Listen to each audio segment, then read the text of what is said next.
भवतु सहनौ भुनक्तु सह वीर्यं करवावहै तेजस्विनावधीतमस्तु मा विद्विषावहै। ओम शांति शांति शांति।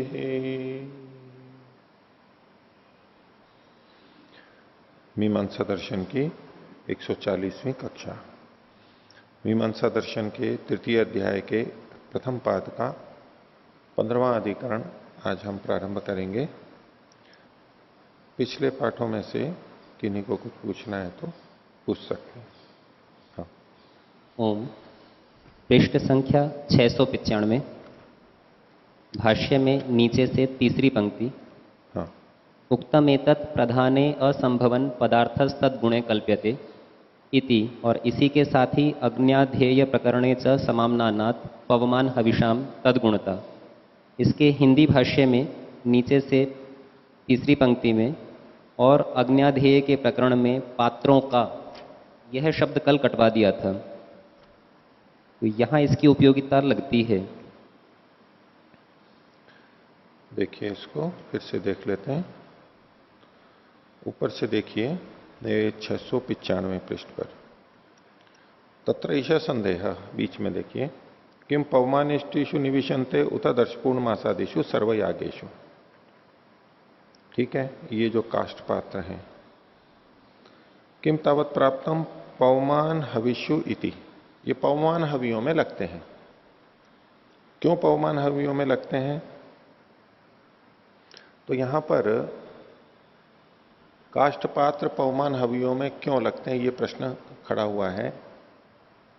उसमें एक तो सीधे पात्रों का पवमान हवियों में नियोग क्यों होगा, ये बात बताई जा रही है। दूसरे ढंग से इसको कि पवमान हवियों में इसलिए होगा क्योंकि पवमान हवियां अज्ञाधान की अंगभूत हैं।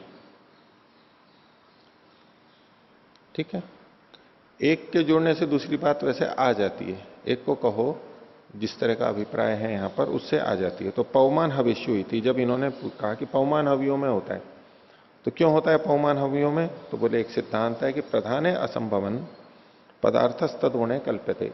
प्रधान में संभव न होता हुआ पदार्थ उसके गुण में कल्पित होता है। तो यहां पर गुण शब्द से अप्रधान को लिया गया है। अगर इस प्रसंग में देखें तो प्रधान तो है पूर्व पक्षी की दृष्टि में, वास्तव में नहीं, पूर्व पक्षी की दृष्टि में प्रधान तो हो गया अज्ञाधान, पदार्थ हो गए काष्ठपात्र, और गुण हो गया पवमानिष्ठिया। ठीक है, अब कहते हैं अज्ञाधेय प्रकरणे च समाम्नानात्। अज्ञाधेय प्रकरण में पढ़ा गया होने से, किसके, कौन पढ़ा गया है अज्ञाधान प्रकरण में? पवमानिष्टियों में काष्ठ पात्र क्यों लिए जा रहे हैं? तो अज्ञाध्येय प्रकरण में पढ़े गई हैं पवमानिष्टियां पूर्व पक्षी की दृष्टि से। आप जो कह रहे हो उस तरह भी अर्थ लगा करके देखते हैं। मैंने जिस तरह से लगाया वो एक बार बोल रहा हूं। अज्ञाधान प्रकरण में पढ़ी गई हैं, कौन पढ़ी गई हैं? काष्ठ नहीं, पवमानिष्टियां। इसलिए पढ़ा गए होने से पवमान हविषाम, पवमान हवियों का यानी पवमानिष्टियों की तदगुणता होती है, अर्थात वो अज्ञाधेय के गुण होते हैं। अज्ञाधेय के गुण कौन होंगी? पवमानिष्टियां। यहां सिद्ध क्या करना चाहते हैं? पवमानिष्टियां अज्ञाधान की गुण है, और जब वो उसकी गुण है तो काष्ठ पात्र प्रधान में न लगने से गुण में लग जाएंगे। ठीक है, इस तात्पर्य में ये जो गहरा अक्षर है, इसमें भी हमने गुण शब्द से क्या लिया था? पवमानिष्टियां ली थी, पवमानिष्टियां ली थी। यदि वैसे हम देखें तो काष्ठ पात्र भी गुण है, जो दूसरे के लिए होता है वो गुण होता है। तो काष्ठ पात्र तो निश्चित रूप से गुण है ही, कोई दो राय नहीं है। लेकिन वे काष्ठ पात्र पौमानेष्टियों में घटें, इसके लिए पौमानेष्टि की गुणता सिद्ध करनी जरूरी है, नहीं तो वो यहां नहीं प्राप्त हो जाएंगे। काष्ठपात्र गुण है, वो कहीं भी लगेंगे, कोई संदेह नहीं है, कहीं तो लगेंगे, लेकिन पौमानिष्टि में ही क्यों लगे, इसके लिए पौमानिष्टि की गुणता को बताना आवश्यक है, सिद्ध करना है। यही यहां पर प्रयोजन है बताने का। तो इसलिए कहा अग्न्यादेय प्रकरणे च समामनानात् पौमान हविषाम तदगुणता, पौमान हवियों की तदगुणता है, यानी अग्न्यादेय की गुणता है, अग्न्यादेय के ये गुण हैं। तस्मात इसलिए पौमान हविषु इत्येवम, इसलिए ये पौमान हवियों में है। कौन? पात्र, पात्रों की पौमान हवियों में प्राप्ति ये इस अगले वाक्य से कही जा रही है। तस्मात, ये तो निष्कर्ष देना है इनको कि पात्र कहां पर जाएंगे, पौमान हवियों जाएंगे। पौमान हवियों क्यों जाएंगे? क्योंकि पौमान हवियां, पौमानेष्टियां अग्न्याधान की गुणभूत है। इस दृष्टि से मैंने कहा था, तो और उस दृष्टि से मैंने संशोधन कराया था। आप जो इस बात को कह रहे हो, घट तो वो भी सकता है, क्योंकि तभी तो युधिष्ठिर जी ने नीचे हिंदी में ऐसा लिख दिया। वो अर्थ किस तरह से घट रहा है, आप जो कहना चाहते हो कि अग्न्यादेय प्रकरण में पढ़ा गया होने से, किसके पढ़ा गया होने से? पात्रों के पढ़े गए होने से। ये भी बात सत्य तो है कि वो वहां पढ़े गए हैं, कोई दो राय नहीं है। वहां पढ़े गए होने से पवमान हवियों की तदगुणता होती है। पवमान हवियों की, तो नीचे हिंदी का देखिए इन्होंने जो लिखा है, अग्न्यादेय के प्रकरण में पात्रों का समामनान होने से उनकी, उनकी मतलब पात्रों की, अग्न्यादेय के प्रकरण में पात्रों का समामनान होने से उनकी, अब ये उनकी भी शब्द पात्रों के लिए घटेगा क्या? उनकी मतलब पात्रों की, ठीक है चलो, उनकी यानी पात्रों की पौमान हवियों से तदगुणता होती है, अर्थात पौमानेष्टि के गुण होते हैं। ये जो बात है ना, पौमानेष्टि के गुण होते हैं, ये तो तस्मात पौमान हविषु इत्येवम प्राप्तम वहां पर लग जाता है, उससे बात निकल करके आती है। तो लगाने को तो इस तरह से घटाया जा सकता है, लेकिन जिस तरह से ये भाषा चल रही है, और पूर्व पक्षी को तो ये सिद्ध करना है कि पौमानेष्टियां अग्न्याधान की गुणभूत हैं, वो अर्थ अधिक संगत है। बाकी इस तरह भी चलाया जा सकता है, जैसे कि यहां पर लिखा हुआ है, पंक्तियां तो घट जाएंगी, लेकिन दोनों की दृष्टि से जो संगति है और विचारना, मेरे को तो वो ज्यादा संगत लगा, इसलिए मैंने थोड़ा उसमें संशोधन करवा दिया था। हो गया? कुछ और कहना है इसमें, इसी में किसी और को कहना है इसमें? वेदपाल जी आपको कहना है इसी में, बोलो। ओ आचार्य जी, इसमें जो आपने पहले अर्थ बताया, मुझे भी वही अर्थ उचित लग रहा है, क्योंकि यहाँ पर पवमान हविषाम तद गुणता, तो मतलब पवमान हवियों की गुणता है, उसको बताना मुख्य है इस वाक्य का प्रयोजन, उसको बताना मुख्य है। नहीं तो यहाँ पर इन्होंने पवमान हवियों से तदगुणता से विभक्ति लगाई है, लेकिन यहाँ तो षष्ठी विभक्ति है, तो उसके अनुसार से नहीं आ सकता। हाँ, तो उन्होंने कल्पना करके यहाँ पर उस तरीके से किया है, क्योंकि पहले वाक्य में कहा गया है कि प्रधान में जो गुण संभव नहीं होता है उसको, प्रधान में जो असंभव होता है उसको उसके गुणभूत जो कर्म है उसमें लगाया जाता है। तो अग्नाधेय प्रकरण में चूंकि पवमान हवियां पड़ी गई हैं, इसलिए वो उसकी गुणभूत हैं, और प्रधान में चूंकि वो समिधाएं आदि नहीं लग सकती हैं जो यज्ञ के पात्र आदि हैं, तो इसलिए उसको पवमान हवियों में लगाया जाएगा, ऐसा कहना चाहिए। ठीक है, मतलब संगत है, कोई बात नहीं है, लेकिन उस दृष्टि से कोई देख के कुछ करना चाहे तो लगाने को लगा सकता है। वैसे भी आप बोलो वेदपाल जी। ओम। आचार्य जी, जहाँ पर ये कहा गया है 695 पृष्ठ पर, उक्तम एतत् प्रधाने असंभवन पदार्थ पदार्थ तद्गुणे कल्पयते कल्प्यते कल्प्यते, तो यहाँ पर ऐसा लगता है कि जैसा प्रकृतिवत विकृति कर्तव्य, ऐसा प्रकृतिवत नहीं, नहीं, प्रकृतिवत विकृति कर्तव्य की बात नहीं है। ये इसकी विकृति नहीं कही जा रही है। प्रधानता और गुणता एक अलग बात होती है, प्रकृति और विकृति अलग होती है। विकृति और प्रकृति में प्रधान गुण का संबंध नहीं देखना चाहिए। विकृति याग भी अपने स्वतंत्र याग हैं और उनकी अपनी प्रधानता है। वो जो मुख्य याग है उसकी प्रधानता है और उसके गौण अप्रधान वहां साथ में है। ऐसे नहीं समझना चाहिए इसको। यूं समझिए कि कोई बड़ा व्यक्ति है, मान लो प्रधानमंत्री साथ में चल रहे हैं और उनके साथ में उनके बहुत सारे कर्मचारी हैं, या कोई भी अधिकारी है, कर्मचारी साथ में है। अब भोजन की व्यवस्था करवानी है। भोजन की व्यवस्था उनके लिए भाई अधिकारी के नाम से ही होती है, उसके लिए वो आ रहे हैं तो ये सामान बना, बोले वो तो खाते ही नहीं है इन चीजों, तो कहां प्रयोग होगी वो? उनके जो गुणभूत हैं, उनके जो सहयोगी हैं, उनके खान पान के लिए हैं वो चीजें। ऐसा जैसे मोदी जी बीच में वहां गए थे विदेश में, तो वो नवरात्रों के व्रत में वो नींबू पानी ही लेते हैं ऐसा। अब लेकिन खाना वाने तो सारे बनते हैं वहां पर, मुख्य लोगों ने भले ही नींबू पानी लिया, लेकिन वो जो खाना बनता है वो कहां लगेगा? प्रधान में संभव नहीं है, क्योंकि प्रधान नहीं ले रहा है अभी वहां पर, तो उससे संबंधित जो चीजें होती है वहां पर लग जाते हैं। लेकिन मानी उसी के लिए जाती है, वो आए, उनके लिए रहने करने की व्यवस्था है पूरे टोले के लिए, वो उस नहीं रहते तो उनके दूसरे लोग हैं वो वहां पर रहेंगे। ऐसा लोक व्यवहार में भी यही होता है। हाँ, हो गया। अगला और कोई पूछना?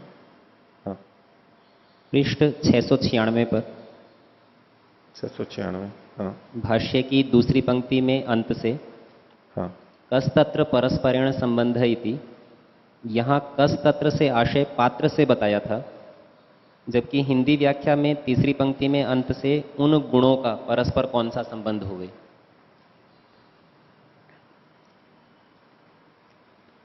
ठीक है, तो इसमें देखा जा सकता है दोबारा, ये सिद्धांति बोल रहा है, देखिए, गुणानाम समत्वात् पौमान हविषाम आग्नेयस्य च न परस्परेण संबंधः यथा आधानम अग्निर्गुण संस्कारार्थ। जैसे आधान ये अग्नि का गुण है, अग्नि के लिए है, अग्नि के संस्कार के लिए है, हो गया। एवं पौमान हविंशी अपि अग्नि एवं गुणभूतानी, उनके गुणभूत हैं। कस्तत्र परस्परेण संबंध, फिर इन दोनों का परस्पर क्या संबंध है? इन दोनों का परस्पर, कस्तत्र परस्परेण संबंध, पूर्व पक्षी यदुक्तम आधानस्य प्रकरणे समामनायते। ठीक है, इसको ऐसा लीजिए, इसका वाक्य है कि चूंकि ये दोनों समान हैं, असंबद्ध हैं, समान होने से असंबद्ध है, समत्वात असंबद्ध स्यात्, असंबंध स्यात्, ये जो कहा जा रहा है, तो पौमान हवियां और आग्नेय अग्न्याधान ये दोनों समान हैं। समान मतलब है दोनों अग्नि के लिए हैं, ये भी अग्नि के लिए अलग स्वतंत्र, ये भी अग्नि के लिए स्वतंत्र, दोनों की अप्रधानता है, तो इसलिए इन दोनों का आपस में संबंध नहीं है। तो यहां करिए कस्तत्र परस्परेण संबंध, तो इन दोनों का परस्पर क्या संबंध है, ये अर्थ लीजिए। मैंने अगर पात्र बोला है तो उसको ठीक कर लीजिए। किन दोनों का? पौमान हवियों का और अग्न्याधान का परस्पर क्या संबंध है, ये सिद्धांति पूछ रहे हैं। क्योंकि पूर्व पक्षी संबंध को बता करके ही तो प्रधान और गुण भाव बोल रहा था, पौमानेष्टियों की गुणता बोल रहा था, तो उन गुणों का परस्पर कौन सा संबंध है? ये गुणों का जो कोष्टक में लिखा है ना, ये दोनों गुण हैं। कौन से? अग्न्याधान और पौमानेष्टि, ये गुणों का मतलब यहां पर ये दोनों लेना चाहिए, पौमान और अग्न्याधान। इन गुणों का परस्पर क्या संबंध है? ठीक है, इसी आधार पर इसी भाष्य में तीसरी पंक्ति में यदि देखेंगे, पूर्व पक्षी का कथन है यदुक्तम आधानस्य प्रकरणे समामनायन्ते। हाँ, अब यहाँ इसकी हिंदी व्याख्या करते हुए नीचे चौथी पंक्ति में लिखा, और जो यह कहा है कि आधान के प्रकरण में पात्र समामनात है। पात्र की जगह पौमानेष्टि कीजिए, क्योंकि संबंध की इन दोनों की बात चल रही है। यद्यपि पात्र का भी विषय चल रहा है, लेकिन अभी यहां पर पात्र की बात नहीं है, क्योंकि उसे यह सिद्ध करना है पूर्व पक्षी को। पूर्व पक्षी यह सिद्ध कर रहा था कि पौमानेष्टियां अग्न्याधान की गुणभूत हैं, तो सिद्धांति ने कहा ये तो समान हो गए, गुण भाव तो गुण प्रधान भाव तो है नहीं, तो क्या संबंध है? कैसे आपने जाना कि इनमें संबंध है? तो बोले कि आधान के प्रकरण में ये पढ़ी गई है। कौन? पौमानेष्टियां, ये ठीक कर लीजिए। हाँ, पात्र ठीक नहीं है, हो गया। हाँ, पृष्ठ 699 पर हाँ, भाष्य की नीचे से जो दो पंक्तियां हैं, तत्र अपि एक देवत्या न शक्नुयात देवता द्वितीय कार्यम कर्तुम, हाँ, यहाँ ये एक देवत्या ये कैसे पता चलता है?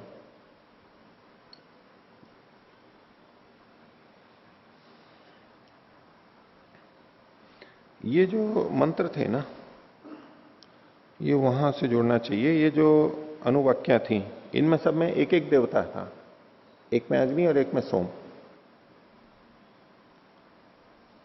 ठीक है, तो ये एक तो है अग्नि देवता स्वतंत्र, और एक है वहां जहां अग्नि सोम देवता है। अग्नि सोम दो देवता बताए ना इकट्ठे। तो अग्नि सोमीय जो देवता है, अब इस प्रसंग में देखिए कि अनुवाक्या है वो तो अग्नि वाली लेंगे। एक पक्ष ये था कि अग्नि देवता है वहां भी ये अनुवाक्या लग जाएगी, और जहां अग्नि सोम संयुक्त देवता है दो मिलकर के, वहां भी ये अनुवाक्या लग जाएगी।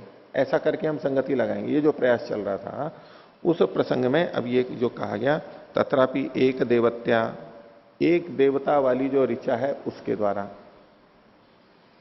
न शक्नुयात देवता द्वितीय कार्यम कर तुम, जहां दो देवता है वहां कार्य नहीं किया जा सकता, क्योंकि जो अनुवाक्या है वो तो एक ही देवता को कह रही है।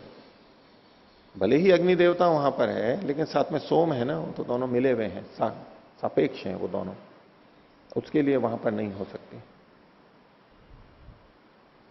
कई बार कोई चीज हमें किसी को खिलानी होती है, ठीक है,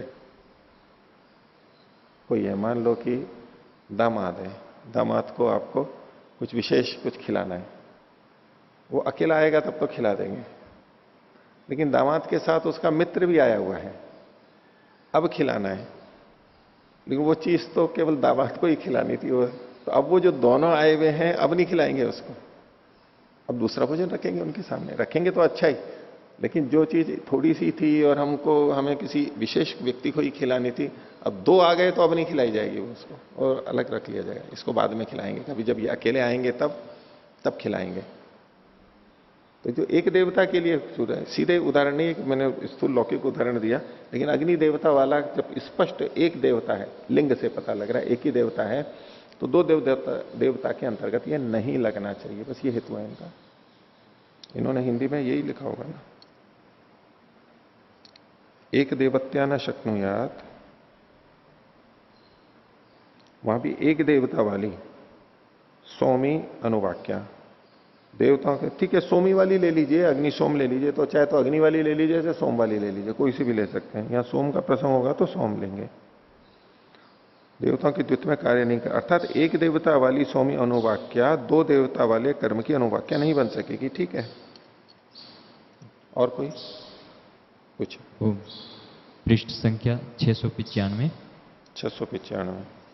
इसमें भाष्य की ऊपर से चौथी पंक्ति, हाँ, यज्ञस्य एतानि पात्राणि वाक्येन प्रकरणम बाधित्वा भवन्ति। तो यहाँ वाक्य के द्वारा यज्ञ के पात्र है ऐसा कह रहे, तो इसको हम श्रुति से नहीं देख सकते क्या? यज्ञावचर शब्द देख करके आप श्रुति कह रहे हैं ना, लेकिन कौन है यज्ञावचर? वारणो वही यज्ञावचर स्यात्।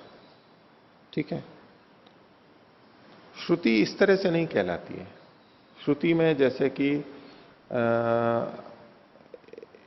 प्रत्यय से सीधा सीधा पता लग रहा है, तद्धित प्रत्यय से पता लग रहा है, ये जो शब्द आते हैं इसको श्रुति नहीं बोलते हैं। मतलब ये तो वाक्य है, उसको भी आप श्रुति ही बोलेंगे। जो पूरा वचन है, जैसे श्रुति का मतलब हमारे दिमाग में क्या बना हुआ है, भाई वेद मंत्र है या शास्त्र का वाक्य है, उसको ये श्रुति कह रहे हैं। चाहे ब्राह्मण वाक्य और वेद वाक्य जिसको ये श्रुति कहते हैं, वो वचन जू का तू है, वो चाहे उसका एक शब्द हो चाहे पूरा वाक्य हो, उसको हमें श्रुति ही दिखाई देती है। मेरी बात सुनो अभी पहले, जैसा आपका ये प्रश्न क्यों उठ रहा है आपके, आप प्रश्न और रख लेना, लेकिन उसको हम श्रुति ही समझते हैं। अब उसमें कोई एक शब्द दिखा तो बोले श्रुति ही तो है। ये शब्द को देख करके हम क्या कहते हैं, भाई श्रुति कैसे पता लगा, बोले यज्ञावचर शब्द से। यज्ञावचर शब्द इसमें श्रुति वाक्य में इसी में तो लिखा हुआ है, तो ये तो साक्षात श्रुति है। इसको साक्षात श्रुति नहीं कहते हैं। साक्षात विधान किया गया हो, ये यज्ञ में ही काम में लिया जाएगा, ये यज्ञ के पात्र हैं, इसको यज्ञ में काम में लिया जाएगा, ऐसा कुछ वचन हो ना, विधि सहित प्रत्यय हो जिसके अंदर आ रहा हो, उसको तो कहेंगे कि इसमें साक्षात श्रुति है। ये वारण वृक्ष से बने हुए पात्र यज्ञ में काम में लिए जाएं, ऐसी तो कोई श्रुति नहीं है। तस्मात् वारणो वै यज्ञावचरः स्यात्। इसके कारण आप कह रहे हैं न तू एतेन जुहुयात, होम ना करे इससे, उससे वो यज्ञ में काम में लेवे। तो यज्ञ से एतानी पात्राणी वाक्य है ना, तो यज्ञावचर से आते, इसको वाक्य यूं ले रहे हैं सीधे सीधे यज्ञावचर, यदि इसमें यज्ञावचर स्यात्, इन दो शब्दों को लेकर के ये वाक्य में ले रहे हैं, ऐसा लग रहा है। यज्ञावचर स्यात्, ये यज्ञावचर होते हैं, इसकी विधि कैसे पता लग रही है? इस वाक्य से पता लग रही है, ठीक है। और ये अग्न्याधान में लगेंगे, ये कैसे पता लगा? प्रकरण से पता लगा। खैर आपको तो प्रश्न केवल वाक्य का है।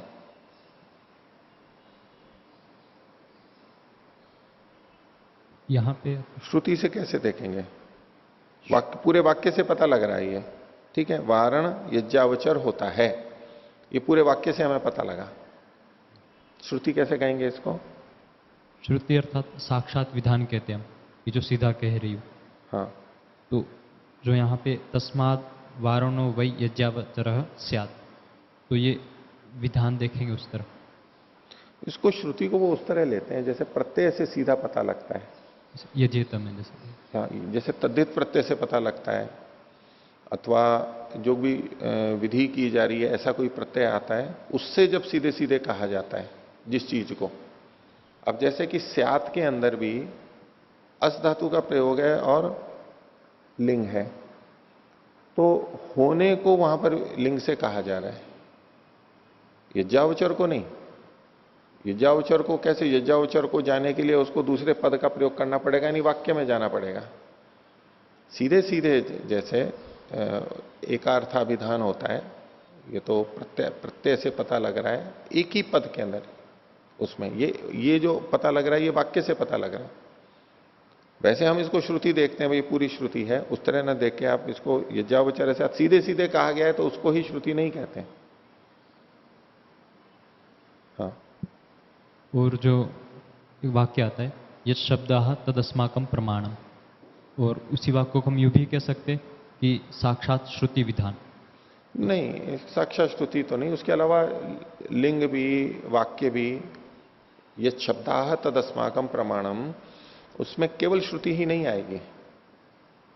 और श्रुतिलिंग वाक्य प्रकरण स्थान समाख्या भी, जो समाख्या मतलब यौगिक अर्थ होते हैं, समाख्या को यौगिक है ना, व्याकरण सम्मत जो अर्थ होते हैं वो समाख्या के अंतर्गत कहे जाते हैं ना, तो वो भी यत् शब्दाः के अंतर्गत ही आएंगे। ये सभी चीजें शब्द के यत् शब्दाः उसी के अंतर्गत है। शब्द में अलग अलग ढंग से प्रस्तुत है, कोई श्रुति से, कोई लिंग से, कोई वाक्य से, कोई प्रकरण से। प्रकरण तो फिर भी चलो ले लें, लेकिन प्रकरण भी वैसे तो शब्दों से ही आता है, पर प्रकरण को आप छोड़ दो, है स्थान भी छोड़ दो, पर वो भी शब्दों का ही वहां पर प्रयोग करते हैं ना, इनको छोड़ दो। समाख्या को तो ले ही सकते हैं, श्रुति, लिंग, वाक्य और समाख्या, इनको तो हम ले ही सकते हैं सीधे सीधे निज शब्द से। शब्द जो कह रहा है सीधे उसको ले सकते हैं, ठीक है। यहाँ पे मतलब ऐसा समझ में आया कि जैसे साक्षात किसी एक पद से विधान होता तो श्रुति कहेंगे, और पूरे वाक्य से जो अर्थ आ रहा है वो, जब अन्य पद की सहायता लेकर के हम किसी अर्थ को निकालते हैं, यानी दो पद आपस में संबद्ध हैं, वो तो वाक्य में ही आएगा। सीधे एक पद से ही अगर निकल करके आ रही है कोई बात, तब तो वो तो श्रुति हो जाएगी, ठीक है। और कोई? हाँ, ओम। आचार्य जी, पृष्ठ संख्या 696, इसमें 22वां सूत्र है, गुणानाम च परार्थत्वात् असंबंधः समत्वात् स्यात्। तो इसमें असंबंध होने में जो हेतु दिया है कि समत्वात्, मतलब समान होने से परस्पर संबंध नहीं होता है, लेकिन लोक में देखा जाता है कि किन्हीं दो वस्तुओं में समानता होने पर भी संबंध होता है। जैसे इसमें सेवक और स्वामी का, एक स्वामी के दो सेवक हैं, तो ऐसा भी होता है कि दोनों का आपस में संबंध नहीं होता, स्वामी के साथ में ही होता है, तो इस दृष्टि से तो घट रहा है। लेकिन कभी कभी दोनों सेवक में भी आपस में संबंध हो सकता है। ये किस तरह का संबंध होगा? मतलब संबंध का कोई कारण होगा? यहां जिस संबंध की बात चल रही है वो प्रधान और गौण की है। प्रधान अप्रधान वाला संबंध,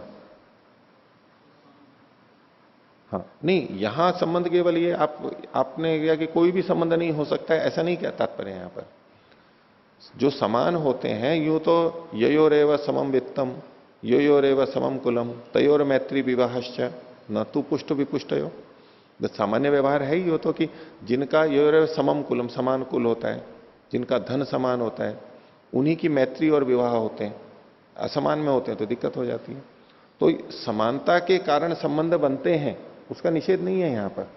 इसी प्रसंग से देखना, प्रधान और गौण भाव नहीं घटेगा। जिस संबंध को पूर्व पक्षी बना रहा था वो संबंध यहां पर नहीं है, बस इतना ही तात्पर्य है।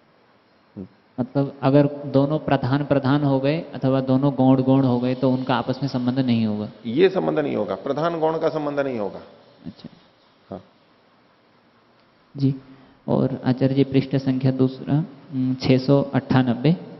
हाँ इसमें जो उद्धरण वाक्य है, वार्त्रघ्नि पौर्णमास्याम अनुच्येते बृधनवती अमावस्यायाम, तो इसमें जो इन्होंने शंका किया कि ये जो अनुवाक्य हैं इनका पौर्णमास जो याग है उसके अंदर प्रवेश होगा या फिर आज्य भाग में। तो फिर इन्होंने कहा कि पौर्णमासी में अथवा अमावस्या में तो नहीं होगा, क्योंकि यहाँ पर दो अनुवाक्या कही गई हैं और पौर्णमास में अथवा दर्शेष्टि है उसमें तो एक ही अनुवाक्या होती है। तो ये कैसे पता लगा एक ही होती है? दो कहे गए हैं तो दोनों होनी चाहिए। नहीं, वो अन्य जगह से पता है, ये मान के चलेंगे हम। अन्य बातों से ये सिद्ध है कि वहां पर एक एक ही अनुवाक्या होती है, दो नहीं होती है। सिद्ध है, वो सिद्ध मान करके कर रहे हैं, उस पर कोई प्रश्न नहीं उठाया इन्होंने। हो गया, तो पाठ चलाते हैं। इसमें एक तो जो पशुम आलभेत का स्वामी जी आपने पूछा था, कक्षा में ही पूछा था इसमें, तो ये मैंने मैसूर पूछा परांजपे जी से, और नहीं मैंने चतुर्भुज जी से बात रखी, वो वहां पढ़ ही रहे हैं। तो उत्तर कोई मेरी समझ से तो स्पष्ट आया नहीं। मुझे लगा कि वो प्रश्न ही में नहीं समझा गया। एक बार मैंने बताया तो उत्तर, पहली बार तो उत्तर ये आ गया कि यहां पर पुंस्त्व विभक्ति है, पुल्लिंग में है, इसलिए एकत्व आएगा। तो ये तो पता ही था पुंस्त्व और एकत्व गृहीत होता है, तो क्यों ऐसा किया गया, जबकि स्त्री पशु का भी ग्रहण पशु शब्द से ही हो जाता है, उसके लिए अलग से स्त्री शब्द नहीं। मूल जो प्रश्न था, तो उस प्रश्न को न होकर के बस जो उत्तर था, जो हम पता ही है जो, तो बस वही उत्तर आ गया कि यहाँ ऐसे होता है। फिर मैं पूछा कि ऐसा क्यों होता है, स्त्री पशु का ग्रहण क्यों नहीं होता है? तो बोले कि मीमांसा का सिद्धांत है ऐसा। तो लेकिन मीमांसा का सिद्धांत क्यों है ऐसा, उसका उत्तर नहीं आया। फिर मैंने 2-3 बार किया, अपनी तरफ से समझाने का प्रयास किया, लेकिन वो बन नहीं पाई बात। तो अलग से कोई इसका उत्तर तो या तो अपनी ऊहा से सूझे या तो कहीं शास्त्र में मिल जाए। कहीं आप लोगों को किसी को ऊहा आ रही हो तो बताओ।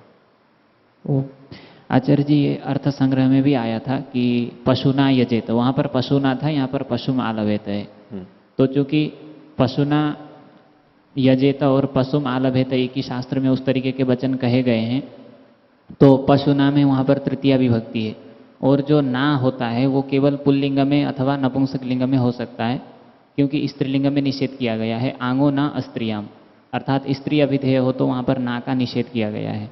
तो चूंकि वहां पर ना का प्रयोग है, इससे पता लगता है कि स्त्री तो है नहीं, ऐसे करके। नहीं, लेकिन जब आप, ये तो ठीक है अस्त्री में है, लेकिन इनका प्रश्न ये था कि पशु शब्द, अब तृतीय विभक्ति को छोड़ दीजिए अभी एक बार, एक पशु जो प्रातिपदिक है वो पुम पशु और स्त्री पशु दोनों के लिए कहा जाता है, दोनों के लिए लोक में प्रचलित है।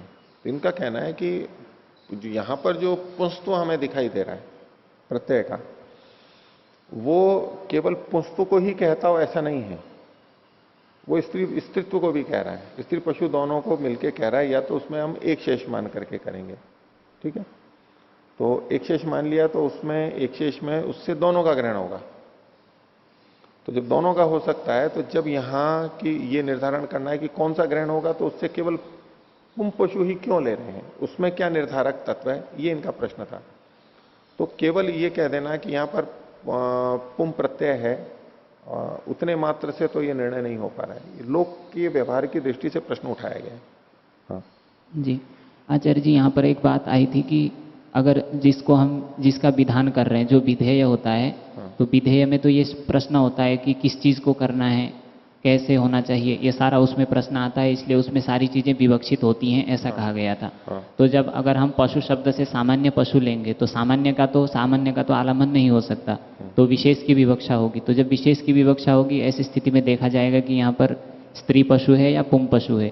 तो फिर शास्त्र में जब ऐसे वाक्य हमें मिल रहे हैं कि पशुना यजेत, दूसरे वाक्य, तो वहां से हम फिर इसका निर्धारण कर सकते हैं कि पशुना यजेते में भी तो वो का वही प्रश्न रहेगा। आप पशुना यजेते से इसका समाधान कैसे कर पाएंगे? नहीं, आप जो एक शेष बता रहे हैं ना, तो एक शेष तो वहां पर होता है जब दोनों शब्दों में, दोनों स्त्रीलिंग में अथवा पुल्लिंग में दोनों जगह पे मिलते हों। लेकिन पशु शब्द का जब स्त्रीलिंग है ही नहीं तो उसका एक शेष होगा ही नहीं। ठीक है, एक शेष न मत करो, ठीक है, मैं ऐसा नहीं कह रहा हूं कि एक शब्द पुं पशु स्त्री पशु मिला करके मान लो पशु शब्द पुं पशु स्त्री पशु दोनों के लिए अभिहित है। अब चाहे उसमें तृतीय विभक्ति आ रही हो तो प्रश्न तो वहां भी रहेगा कि पशुना में भी आप पुंस्व ही क्यों ले रहे हो, जबकि लोक व्यवहार में उससे स्त्री भी लिया जाता है। ये जो पाणिनि का है अंगुना स्त्रियाम, ठीक है, वहां पर स्त्री को छोड़ करके वहां पर ये ना जो ना हमारे को जो दिखाई दे रहा है, ना जो दिखाई दे रहा है, ये स्त्री को छोड़ करके होता है। लेकिन पशु शब्द तो दोनों के लिए प्रयोग हो रहा है, दोनों के लिए प्रयोग में हो रहा है। जी, ऐसा कह सकते हैं कि पशु शब्द तो दोनों के लिए है, परंतु ना ने उसको स्त्री से हटा करके केवल पुंस्त्व में व्यवस्थित कर दिया, जैसे विशेषण के द्वारा होता है। उससे उत्तर नहीं बन रहा है ना, प्रश्न तो वहीं खड़ा है। हाँ जी, वहां पे तो शब्द के लिंग को लेकर के बात है, वहां अभिधेय का लिंग थोड़ी कहा जा रहा है। कहां पर? पशुना में शब्द का लिंग, जो शब्द का लिंग है, शब्द पुल्लिंग है, उसको कहने के लिए ना आया है वहां पे, न कि शब्द नहीं अर्थाभिधेय। अच्छा चलो, उसका थोड़ा अपवाद उसका कह सकते हो, कुछ ही तो है ना ऐसे अपवाद कि जैसे कि दारा शब्द आदि जो हैं कुछ इस तरह से प्रयोग कर लो आप। लेकिन शब्द का जो लिंग होता है, ये बात तो खैर ठीक है कि व्याकरण में शब्द के लिंग को ही होता है, लेकिन फिर भी उसका बहुत बड़ा अंश तो वास्तव में भी तो अर्थ में भी तो वही लिंग होता है ना। नहीं, मैं नहीं कह रहा हूं पूरा का पूरा घटाए। अब यूं तो पूरे महाभाष्य में चर्चा चल गई कि ये लिंग तो है क्या चीज है, स्त्रीत्व क्या है और पुंस्त्व क्या है। इसी पे बहुत सारे विकल्प दे दिए कि इसका मतलब क्या होता है, कैसे निर्धारित करते हैं आप। तो फिर तो लोकाश्रय ही वहां पर छोड़ दिया गया था। तो अब बात यह है कि यहां तो अर्थ के साथ में भी तो जोड़ रहे हैं ना हम कि पुं पशु है या स्त्री पशु है। शब्द के लिंग को, प्रत्यय की लिंग को हम वास्तव में अर्थ से भी जोड़ करके निश्चय कर रहे हैं, अर्थ से जोड़ करके यहां पर कर रहे हैं। और विचार सकते हैं इसमें, बोलो। जी, आचार्य जी जो कह रहे हैं कि शब्द का लिंग है, अर्थ का नहीं है, लेकिन महाभाष्य में भी विचार करते हुए अंततः जाकर के जब ह्रास को बताना होता है ऐसी स्थिति में स्त्रीलिंग, जब वृद्धि को बताना होता है तो पुल्लिंग, और समान दोनों विवक्षित नहीं होते तो नपुंसक लिंग का प्रयोग होता है बोल के वस्तु के आधार पर ही शब्द के लिंग का निर्धारण किया गया है। वास्तव में तो उसी से ही जा पर निर्धारित होगा, लेकिन फिर भी लिंगम अशिष्यम लोकाश्रयत्वात्, ये फिर भी वहां पर किया गया है। अब जो ताला नहीं, दही के लिए बोलते हैं, जैसे कि दही जम गया और दही जम गई, कौन सा ठीक है? अलग अलग जगह पे अलग अलग है, जबान पे चढ़ा हुआ है। कुछ लोगों की पुल्लिंग में बोलने की आदत है, किसी की स्त्रीलिंग में बोलने की आदत है। दोनों बोलते हैं, लोक में दोनों प्रचलित हैं। कोश में हिंदी कोश में पुल्लिंग दिया हुआ दही जम गया, लेकिन लोक में प्रचलित है, बहुत व्यापक प्रयोग है। दही जम गई, दही खट्टी है, दही खट्टा है या खट्टी है? खट्टा है।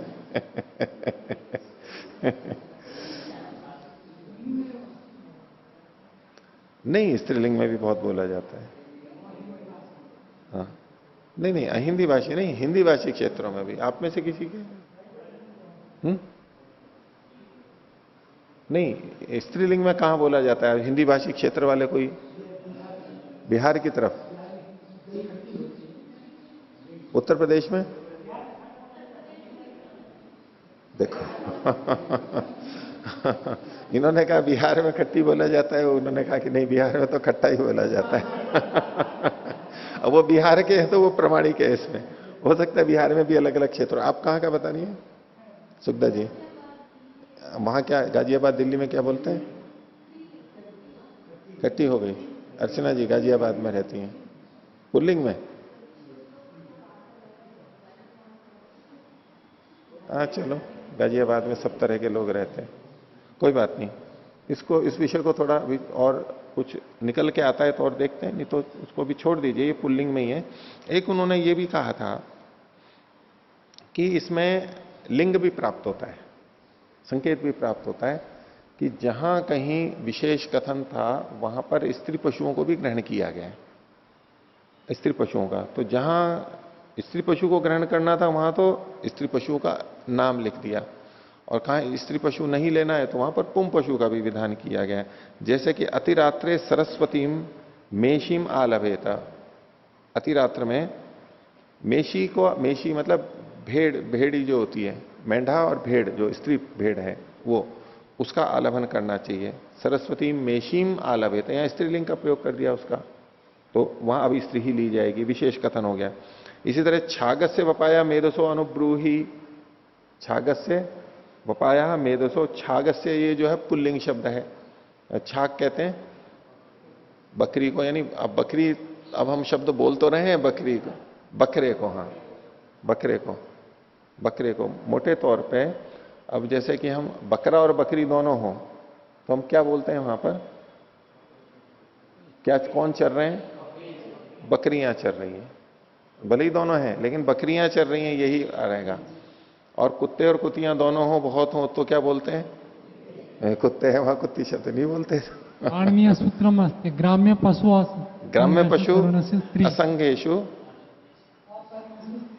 हाँ तो ग्राम्य पशु संघेशु अतरुणेशु स्त्री। हाँ तो वो तो जो अतरुण होते हैं ग्राम्य पशु, जो तरुण को छोड़ करके, जो ग्राम्य पशु होते हैं यानी बछड़े बछड़ी को छोड़ करके जो बड़े होते हैं उसमें स्त्री का प्रयोग, जैसे कि गायें हो रही हैं तो कुत्ता ग्राम्य पशु नहीं है, मतलब भाई कुत्ते में जैसे शेर और शेरनियां हो तो क्या बोलते हैं? शेर है। गायें और बैल या सांड हैं तो कहेंगे गाय हैं। भैंसें और भैंसे दोनों हैं तो कहेंगे भैंसे हैं, ये ग्राम्य पशु हैं। बकरी और बकरे हैं तो बकरियां। जो गांव में रहने वाले पशु यानी पालतू पशु हैं, वहां पर भाषा में स्त्री पुरुष दोनों होते हैं तो स्त्रीलिंग में कथन किया जाता है। और जो अग्राम्य यानी जंगली पशु हैं, वहां पर स्त्री और पशु, स्त्री और पुल्लिंग वो दोनों होते हैं, लेकिन वहां पर पुल्लिंग में कथन होता है। हिरण और हिरणियां दोनों हो तो वहां पर क्या कहा जाएगा? हिरणी कहा जाएगा। शेर और शेरनियां हो तो शेरी कहा जाएगा। हाँ लेकिन उसके लिए अब ये तो देखो, अब ये लोकाश्रय तो मानना ही पड़ेगा। इन्होंने कहा कि लोमड़ी और लोमड़ा दोनों उसको लोमड़ी ही बोलते हैं, स्त्रीलिंग में है। अपवाद तो देखो थोड़े से मान लो, कोई बात नहीं। अच्छा ये क्यों कह रहे हैं कि लोमड़ी तो गांव में भी घुसती है, तो ग्राम्य पशु में चलो एक अपवाद मान सकते हैं उसको। तो इसको भी अपन छोड़ देते हैं, इस विषय को कौन सा क्या है, थोड़ा लोक पे भी आश्रित रख लेते हैं, और सही निर्णय आएगा तो आगे बताएंगे। पूछिए। पृष्ठ संख्या 95 उत्तर 60 695। हाँ भाष्य प्रथमा पंक्ति उपरिष्टात् अहोमार्थानि, तो अहोमार्थानि पात्राणि कथम भवन्ति? देखो, होम का मतलब साक्षात होम लेना है यहां पर, यानी जो आहुति प्रदान की जाती है ना उसमें। जैसे यहां पर यज्ञ के आसन हैं, वो होम के लिए नहीं है। एक दृष्टि से देखेंगे तो होम के लिए है। अब जिस पात्र के अंदर समिधा रखी हुई है, वो पात्र किसके लिए है? होम के लिए है या समिधाओं के लिए है? होम के लिए नहीं है, बस ऐसी चीज है। और समिधा किसके लिए है? वो सीधी वहां पर लगेगी इस दृष्टि से। अथवा तो और भी निकट जाना हो तो जो घृत और सामग्री या भात हम आहूत कर रहे हैं वो होम के लिए है। समिधाएं अग्नि के लिए हैं, होम के लिए नहीं है। ठीक है, हवन कुंड है, वो सीधे सीधे तो अग्नि के लिए है। और अग्नि किसके लिए है? होम के लिए। आहुति किसके लिए है? होम के लिए। तो जो सीधा मुख्य कार्य है उसने की दृष्टि से यहां पर होम और अहोम कहा गया है, होमार्थ या अहोमार्थ। या पूरे के लिए देखने लगेंगे तो सारे के सारे होमार्थ ही सिद्ध हो जाएंगे। जल का पात्र है वो किसके लिए है? एक दृष्टि से कहेंगे कि भाई यज्ञ के लिए है, लेकिन वास्तव में वो सीधे यज्ञ के लिए, यज्ञ का मतलब जो आहुति दी जाती है उसके लिए नहीं है, वो जल सिंचन के लिए है। जल सिंचन उसके परोपकार नहीं, परंपरा से तो लग जाएगा, साक्षात की दृष्टि से ये कथन है। और पात्राणि कथम भवन्ति, तानि च तानि पात्राणि। नहीं, पात्र, जो पात्र हैं, पात्र में जो श्रुवा है मान लो जिसमें, वो सीधे सीधे होम के लिए है, क्योंकि उसमें आहुति को लेकर के, हवि को लेकर के दिया जाता है। वो सीधे होम रूप जो क्रिया चल रही है उसमें साधन के रूप में सीधे सीधे काम में आ रहा है। और कोई कहीं जल रखा हुआ है, कहीं कुछ और रखा हुआ है, वो सीधे सीधे काम में नहीं आ रहे हैं। और कोई? ओम। हाँ। अत्रैव चतुर्थी पंक्ति उपरिष्टात् यज्ञ यज्ञ से एतानि यज्ञ से एतानि पात्राणि वाक्येन प्रकरणं बाधित्वा भवन्ति। हाँ। तो अग्न्याधानम यज्ञम न मन्यन्ते किम? अग्न्याधान को यज्ञ नहीं मानते ना, वो तो पृथक कर्म मान लिया इन्होंने, पहले आ ही चुका है। एक स्वतंत्र कर्म माना है उसको, अग्न्याधान को एक स्वतंत्र कर्म माना है। देखो हम जिस तरह सामान्यतया देखते हैं ना, उसमें तो हम अग्न्याधान से लेकर के या तो आचमन को भी लेकर के पहले हम उसको पूरे यज्ञ का ही भाग मानते हैं। ये एक पूरी बात अलग हो गई। लेकिन अगर मुख्य प्रधान क्रिया की दृष्टि से देखें, ये तो सहायक है आगे पीछे, इसलिए अग्न्याधान को इन्होंने अलग कर्म से मान करके प्रस्तुत किया है। उसी दृष्टि से देखना होगा इसको। अग्न्याधानम यज्ञ से भागो भी नास्ति। नहीं है, नहीं है। इसीलिए तो हर बार अग्न्याधान नहीं करना होता है ना। होमो अभिनास्ति व होम अस्ति। होम किसका? अग्न्याधानम होमो कथितुम नहीं, अर्हति। होम नहीं, वो अलग से क्रिया है बस। अग्न्याधान एक अलग से कर्म है। होम संज्ञा अपि नास्ति, यज्ञ संज्ञा अपि नास्ति। नहीं होनी चाहिए वैसे, मैं पक्का नहीं कह सकता कि होम संज्ञा उसकी दे रखी हो तो, लेकिन वो अलग कर्म है, स्वतंत्र है। अग्न्याधान बस आधान कर्म ही कहा जाता है उसको, आधान कर्म है। क्योंकि उसमें देखो होम मतलब तो उसमें हुदाना दने हो, वो न तो आहुति दी जा रही है, और यज्ञ की दृष्टि से भी उसमें कुछ डाला तो जा नहीं रहा है, बस अग्नि को प्रज्वलित किया जा रहा है, अग्नि को स्थापित किया जा रहा है बस। और पौमानेष्टियां अग्नि को बढ़ाने के लिए है, पवित्र करने के लिए है बस। यज्ञ यज्ञ शब्द भवितुमर्हति इति। होम शब्द तो निषेध भवति भवता। याग में भी वो उस तरह से नहीं लेते हैं ना, उसमें भी याग को भी परिभाषित कर रखा है उन्होंने। इसी तरह से देवता को लेकर के द्रव्य का त्याग किया जाता है, तो अग्न्याधान में देवता को लेके त्याग नहीं किया जाता, इस दृष्टि से उसको हटा सकते हैं। अत्र तो कथितम अस्ति यज्ञस्य एतानि पात्राणि वाक्येन प्रकरणं बाधित्वा भवन्ति। अग्नि में पृष्ठे, ये पूर्व पक्षी का कहना है। अग्नि में पृष्ठे 696 अंतिमा पंक्ति। क्या फिर से बोलिए? 696। हाँ, उसमें अंतिमा पंक्ति। हाँ प्रकरणं बाधित्वा वाक्येन अग्नेर्भवन्ति। हाँ तत्र तो यज्ञ से भवन्ति, अत्र अग्नेर्भवन्ति इति। ठीक है। कथम भविष्यति? प्रकरण को बाधित करके अग्नि के लिए होते हैं। तत्रापि उक्तम अस्ति प्रकरणं बाधित्वा यज्ञ से भवन्ति पात्र। यज्ञ और अग्नि एक ही बात हो गई यहाँ पर, उसमें नहीं अंतर नहीं होता है, एक ही बात है। हाँ, जो 696 पे स्वामी जी पूछ रहे, ये तो पवमानेष्टि के लिए बोला था। यद्यपि बाधित्वा वाक्य अग्निर्भवति, हाँ ठीक है, ये भी बात है, ये भी बात है। ये दोनों अलग अलग हो गए विषय। ये ठीक इन्होंने पकड़ा कि यहां तो पौमानिष्ठियों के लिए कहा जा रहा है, वहां पर पात्रों के लिए कहा जा रहा है, दोनों अलग अलग हैं। यद्यपि समाम्नायन्ते पौमानिष्ठि कृते अस्ति। पौमानिष्ठि के लिए।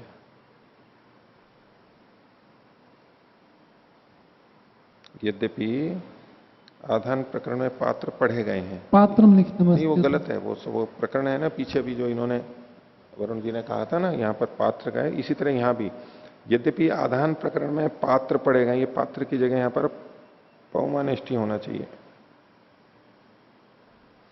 फिर भी प्रकरण को बात कर वाक्य से अग्नि के होते हैं।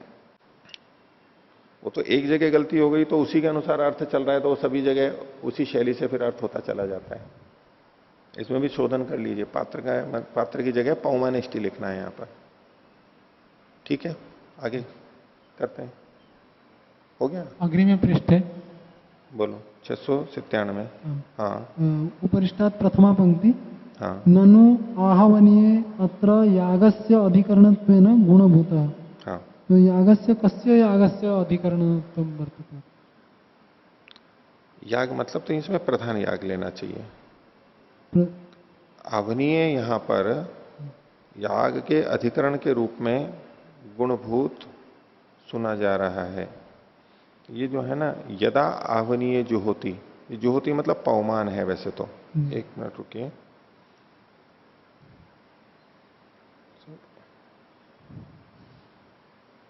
इस वाक्य में आवनीय याग का अधिकरण रूप से गुणभूत सुना जाता है।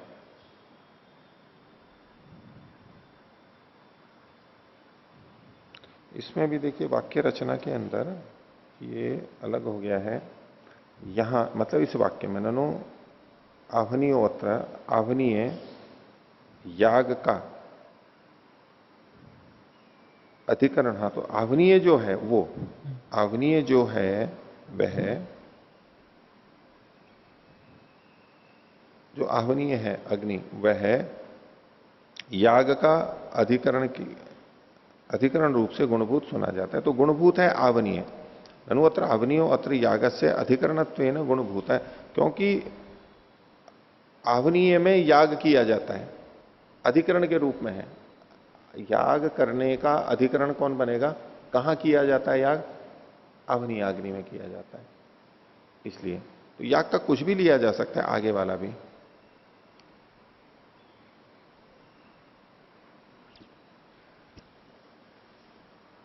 इसमें आप पौमानेष्टि वाला भी ले सकते हैं। आवनीय जो है वो याग के अधिकरण के रूप में गुणभूत सुना जाता है। अधिकरण आवनीय तथापि तु आवनीयार्थ एवं याग।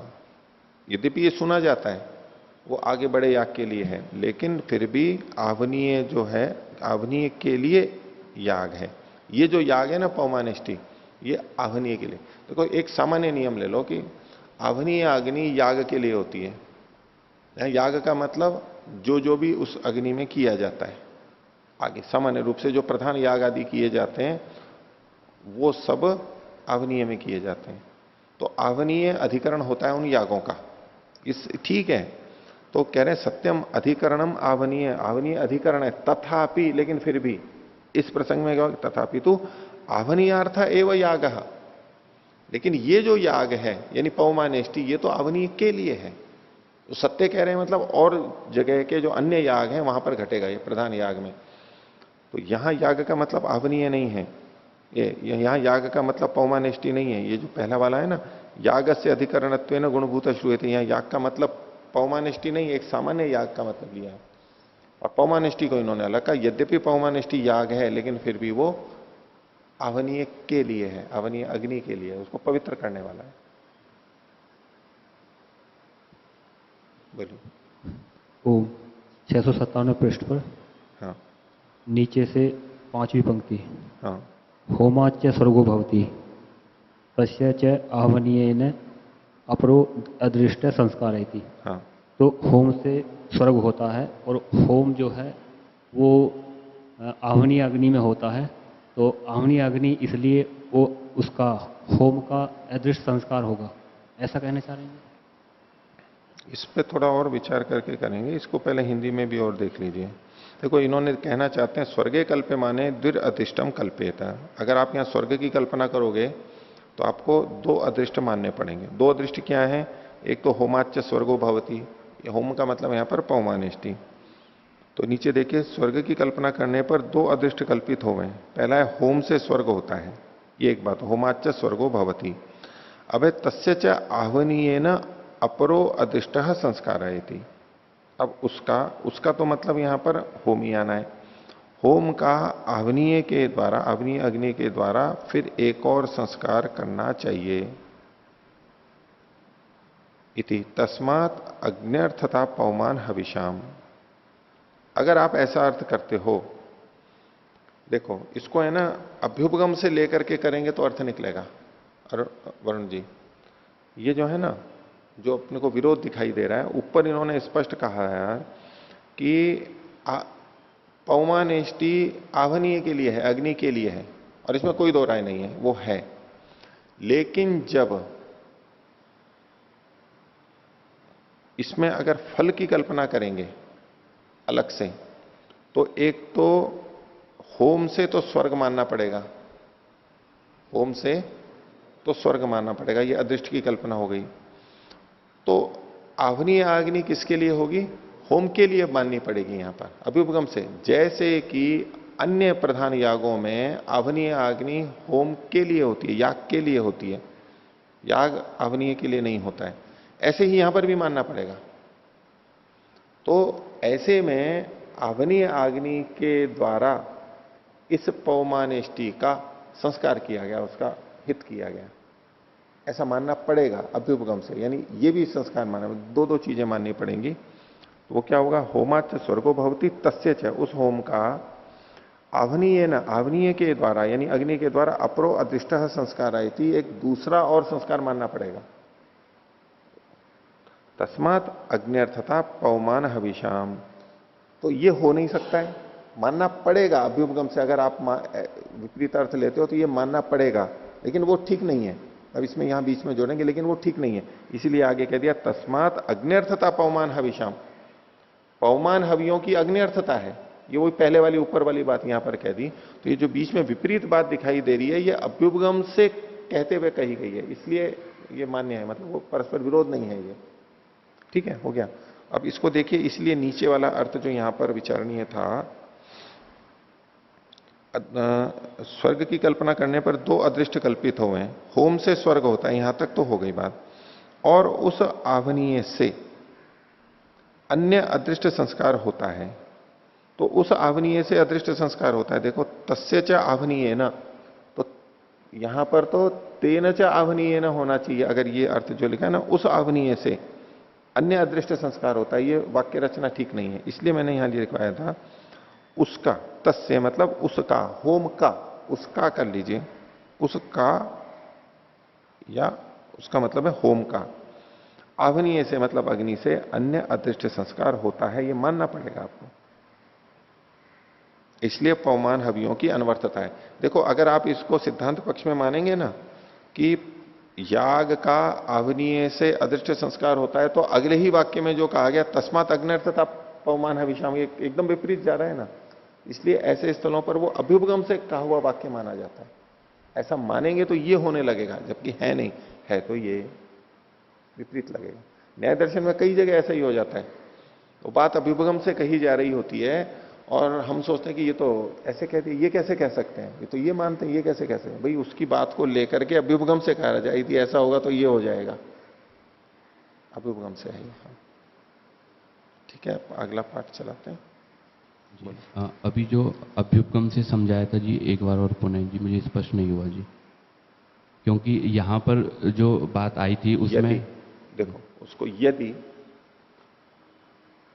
होम से कुछ लाभ हो रहा है, पौमानेष्टि से फल हो रहा है, तो अदृष्ट की कल्पना करनी पड़ी, तो फल क्या हो रहा है? स्वर्ग होगा। तो जब पौमानेष्टि स्वर्ग के लिए हो गई, तो पौमानेष्टि जहां की जा रही है आवनीय अग्नि में, वो किसके लिए होगी? पौमानेष्टि के लिए होगी।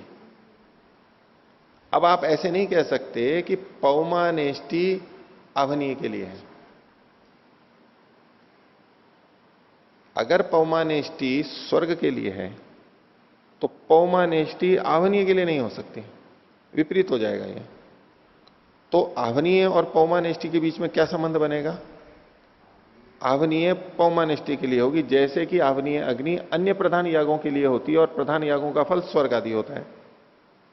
ठीक है, तो इसलिए ये ऐसा मान करके कि पौमानेष्टियों का फल होता है, कल्पित अगर आप करो तो है नहीं, लेकिन अगर आप कल्पित करते हो, तो अगर कल्पित करते हो तो ये अभ्युपगम से ही तो कहा जा रहा है। देखो सिद्धांति ने कहा था फल अश्रवणात्, पौमानिष्टि का फल ही नहीं पढ़ा गया है, इसलिए पौमानिष्टि के लिए ये नहीं हो सकती आवनीय। पौमानिष्टि याग इसके लिए आवनीय के लिए है।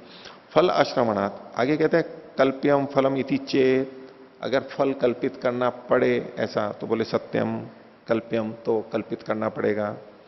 तो क्या कल्पित करेंगे? अग्नि संस्कारस्तु तत्फलम न स्वर्गः।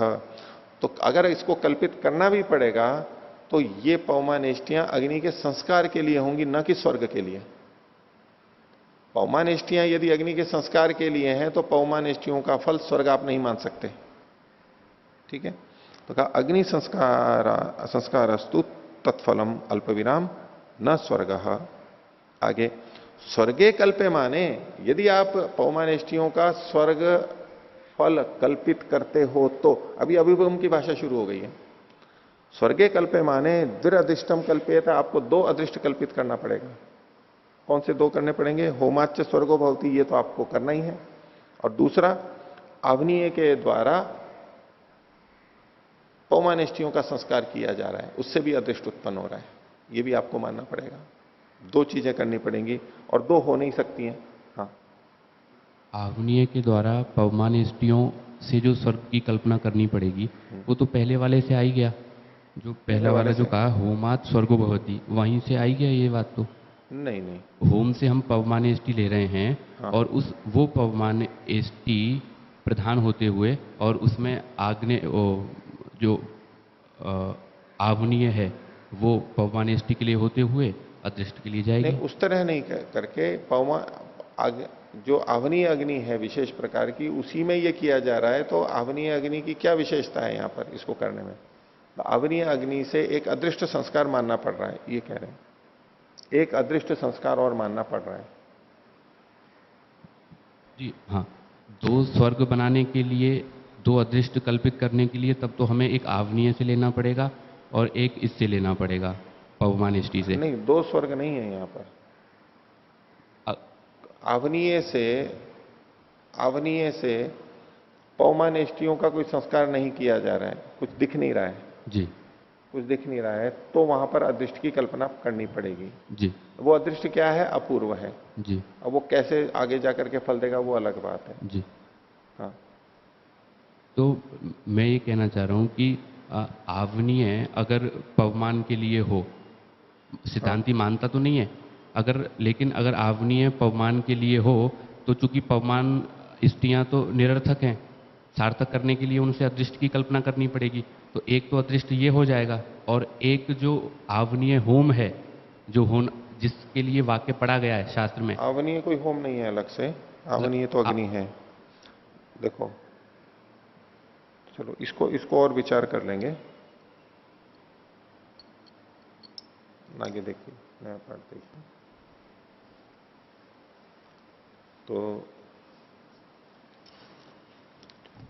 पृष्ठ संख्या 703, मीमांसा दर्शन के तृतीय अध्याय का प्रथम पाद और उसका 15वां अधिकरण।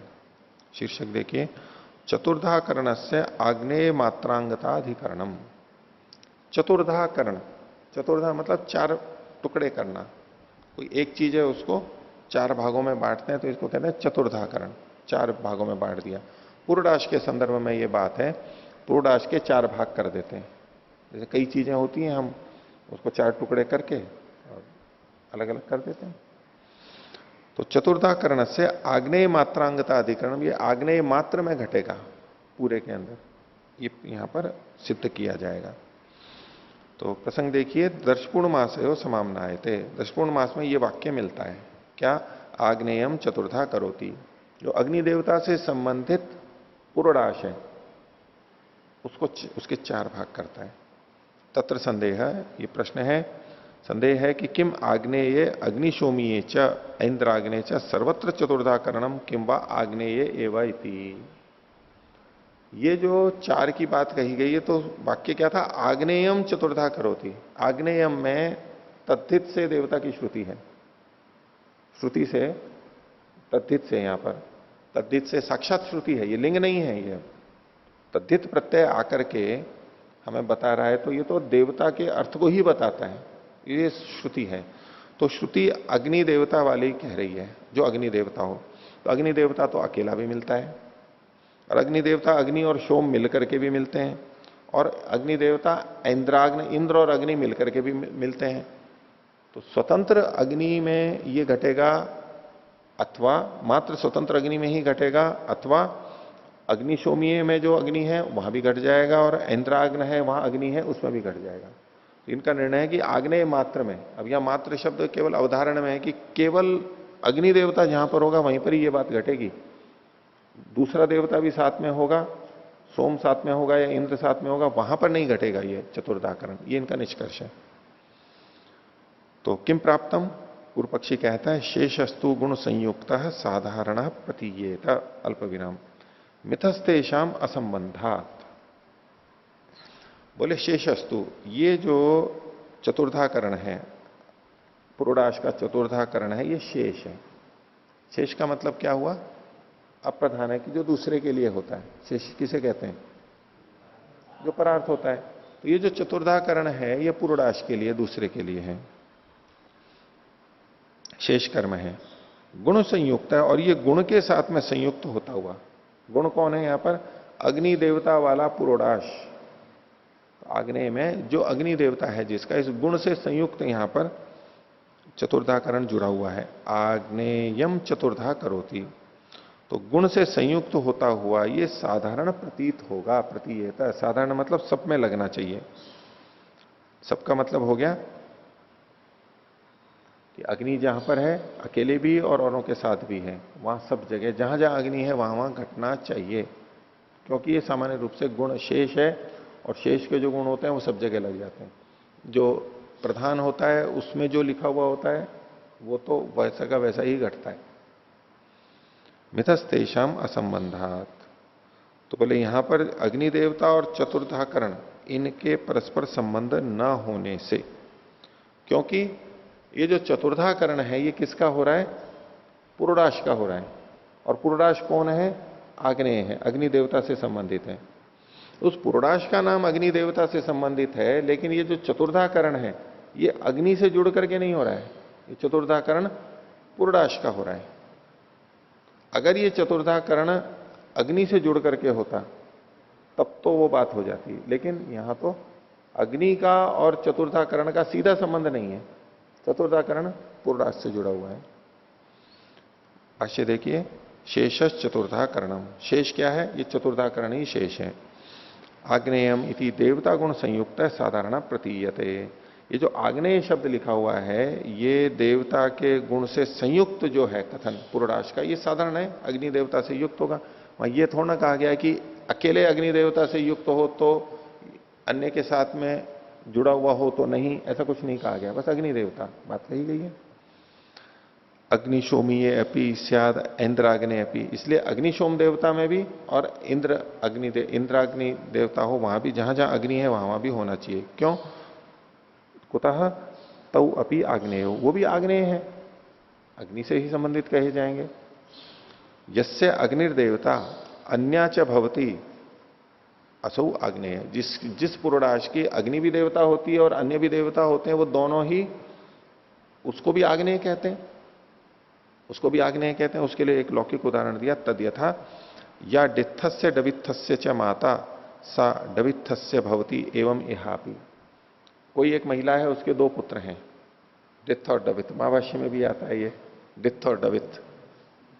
अब नाम विचित्र है ये, इसका अव्युत्पन्न माने जाते हैं वैसे तो, इसको कैसे प्रकृति प्रत्यय से बने वो नहीं है, लेकिन डित्थ का मतलब बच्चे होता है, डित्थ और डवित्थ। जैसे आजकल कोई चुन्नू मुन्नू और ये नाम रख देते हैं अलग से कोई नाम रख देते हैं, डॉली या कुछ जो जैसे भी ऐसे ही नाम रख देते हैं, ऐसे डित्थ और डवित्थ है। और इसको जैसे हम कहते हैं छोटू बोलते हैं ना, जिसको छोटू, छोटे को तो ऐसे जो होता है ना छोटे बच्चे को तेलुगु में डित्थ कहते हैं। डित्थ शब्द तेलुगु में छोटे बच्चे के लिए कहते हैं। पिछले पाठ पढ़ते समय या तो शक्तिनंदन जी ने बताया होगा, ये उन्होंने बताया होगा। डित्थ शब्द तेलुगु में आज भी प्रचलित है छोटे बच्चे के लिए। तो कोई माता है, उनके 2 बच्चे हैं, तो चुन्नू मुन्नू 2 नाम है, तो उसको वैसे तो चुन्नू मुन्नू दोनों की मां है वो, लेकिन उसको चुन्नू की मां भी बोल सकते हैं ना। तो जो चुन्नू की मां है वो मुन्नू की मां भी तो हो सकती है, इसमें कोई आपत्ति है क्या? तो डिथ और डबिथ दोनों की मां है, राम और श्याम दोनों की कोई मां है, राम और लक्ष्मण की मां है एक, तो उसको राम की मां भी कह सकते हैं और लक्ष्मण की मां भी कह सकते हैं। वैसे तो अलग अलग मां थी दोनों की।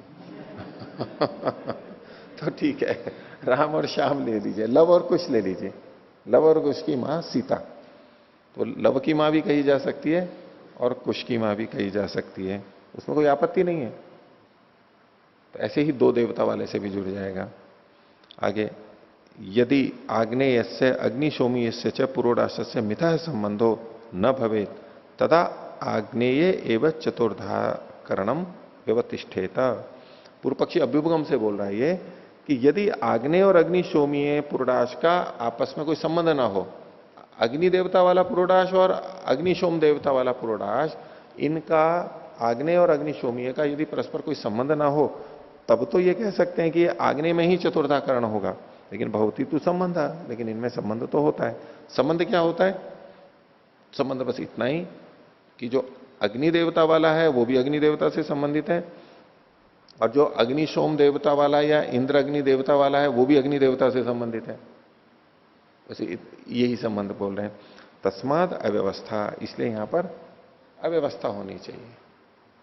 व्यवस्था और अव्यवस्था ये शब्द हम अलग अर्थों में बोलते हैं। व्यवस्था को अच्छा मानते हैं ना, और अव्यवस्था को खराब मानते हैं हम।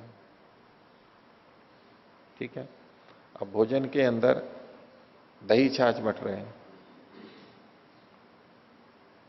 तो अगर हम ये कहें कि जिसकी इच्छा हो वो ले ले, जिसकी इच्छा हो वो ना ले। प्रातराश में दूध भी है और कुछ और खाद्य पदार्थ भी है, तो जो खाद्य पदार्थ है उसकी या इनकी, चाहे तो आप दूध ले लो, चाहे वो ले लो, चाहे दोनों ले लो, कुछ भी ले लो, तो ये क्या कहलाती है? अव्यवस्था कहलाती है। व्यवस्थित नियत नहीं है कि कुछ ऐसा ही लेना है आपको, कम भी ले सकते हैं, अधिक भी ले सकते हैं, इसको क्या कहते हैं? अव्यवस्था। और व्यवस्था क्या होगी? सबको दोनों चीजें लेनी है। जैसे बच्चे सब्जी नहीं खाते हो तो मां कहेगी नहीं सब्जी तो खानी पड़ेगी तुम्हारे को। ये सब्जी खानी पड़ेगी, खिलाना है, करेले को खिला के अभ्यास करवाना है। इसको व्यवस्था बोलते हैं कि ये खाना ही है। नियत होना तो व्यवस्था है और अनियत होना अव्यवस्था है। तो व्यवस्था अच्छी है या अव्यवस्था अच्छी है? व्यवस्था अच्छी है या अव्यवस्था अच्छी है? जो उच्छृंखल होते हैं उनको अव्यवस्था अच्छी लगती है। जो दूसरे, अच्छा, परमात्मा ने हमारे को कर्म करने के लिए व्यवस्थित कर रखा है या अव्यवस्थित कर रखा है? परमात्मा ने क्या कर रखा है? कर्म करने में स्वतंत्र कर रखा है ना। आप चाहे जो करो भाई, आजीविका आप चाहे तो ब्राह्मण की ले लो, चाहे वैश्य की ले लो, कुछ भी ले लो। और खाना खाने में आप चाहे तो चावल खा लो, चाहे रोटी खा लो। कोई नियत कर रखा है कि नहीं आपको यही खाना है, ऐसे ही रहना है, यही करना है? नियत कर रखा है क्या परमात्मा ने? कर्म करने में जो स्वतंत्र कर रखा है, इसको यहां की भाषा में कहेंगे इसमें अव्यवस्था है। अव्यवस्था है। ये दोष के रूप में अव्यवस्था नहीं है, ये गुण के रूप में अव्यवस्था है कि स्वतंत्रता है, नियम नहीं है इसमें। आप चाहे तो ये चाहे, व्यवस्था होते हुए भी अव्यवस्था है। नियम तो है परमात्मा के, ये सब व्यवस्था है, लेकिन फिर भी इतनी स्वतंत्रता दे रखी है कि वो स्वतंत्रता का भी आनंद ले लेता है और व्यवस्था भी हो जाती है उसके अंदर। तो यहां जो पूर्व पक्षी ने कहा तस्मात अव्यवस्था, अव्यवस्था का मतलब है अकेले अग्नि में भी लग जाएगा और अग्निशोम और जहां संयुक्त रहते हैं वहां भी लग जाएगा। एवं चतुर्था करणम अपनी नहीं। यथा, इसके लिए एक उदाहरण दे रहा है पूर्व पक्षी। आग्नेय से मस्तकम विभज्य प्राशित्रम अवद्यति इति सर्वेभ्य प्राशित्र अवदानम।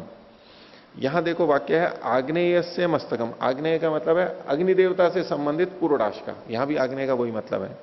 अग्नि है देवता जिसका ऐसा जो पुरोडाश है उसके मस्तक को विभज्य काट करके। मस्तक मतलब वो रखा हुआ है तो उसका जो ऊपर का भाग होता है। आजकल जैसे वो बंद आते हैं ना, बन बोलते हैं जिसको, या जिसमें ये पाव भाजी खाते हैं। नहीं, पाव भाजी तो भी, और एक वो गोल गोल से आते हैं ना, बन बोलते हैं ना, यूं आते हैं। तो पूर्णाश भी कुछ वैसा है, या लड्डू जैसा है। तो लड्डू का ऊपर का भाग जो लेते हैं वो सिर का भाग होता है, ऊपर ऊपर का भाग। तो अग्नि देवता से संबंधित जो पुरोडाश है उसके मस्तक भाग को, ऊपर भाग को अलग करके और प्राशित्रम अवत्यति, प्राशित्र को अलग करता है। प्राशित्र एक पात्र भी है, आपको इसमें भी मिल जाएगा। इसमें से छोटा सा एक टुकड़ा लिया जाता है, चने जितना है ऐसा छोटा सा, और वो ब्रह्मा के लिए लिया जाता है। ब्रह्मा फिर उसका भक्षण करता है, उसको प्राशित्र बोलते हैं। उससे ऊपर से उठा करके उसके थोड़े से भाग को ब्रह्मा को दिया जाता है, नीचे का नहीं। क्योंकि ब्रह्मा कैसा होता है, ऊपर होता है ना, ज्ञान के अंदर सब ज्ञान, चारों वेद या अथर्ववेद ऐसे बड़ा होता है, तो उसके ऊपर ऊपर मस्तिष्क का भाग करता है ना, ऊपर ऊपर का लिया जाता है, ऐसा कुछ होगा। तो इसके अंदर यद्यपि आग्नेय के मस्तक को लेकर के विभाग करके, तो ये केवल अग्निदेव, मात्र अग्निदेवता के लिए जो पुरोडाश है वही नहीं होता है, अग्निशोम या इंद्राग्न वहां पर भी ये दिया जाता है। तो यद्यपि आग्नेय शब्द पढ़ा हुआ है, लेकिन अकेला पढ़ा हुआ है, लेकिन फिर भी संयुक्त जो देवता है वहां पर भी ये प्राशित्र मूर्धा से हटा करके प्राशित्र लिया जाता है। तो ऐसे यहां पर भी लेना चाहिए। एवं चतुर्थाकरणम अपनी, ये भी सब जगह घटना चाहिए, अव्यवस्था होनी चाहिए सब जगह, जहां जहां अग्नि है वहां लिया जाना चाहिए। पूर्व पक्षी का पक्ष हो गया। अब इस पर सिद्धांति कह रहा है व्यवस्था व अर्थ संयोगात अल्प विराम लिंगस्य अर्थेन संबंधात अल्प विराम लक्षणार्था गुणश्रुति ही। बोले व्यवस्था हुआ, यहां तो व्यवस्था होनी चाहिए कि अकेला जहां अग्नि देवता है वहीं पर ये घटेगा चतुर्थाकरण। क्यों? अर्थ संयोगात, अर्थ के वहां पर संगत होने के कारण से।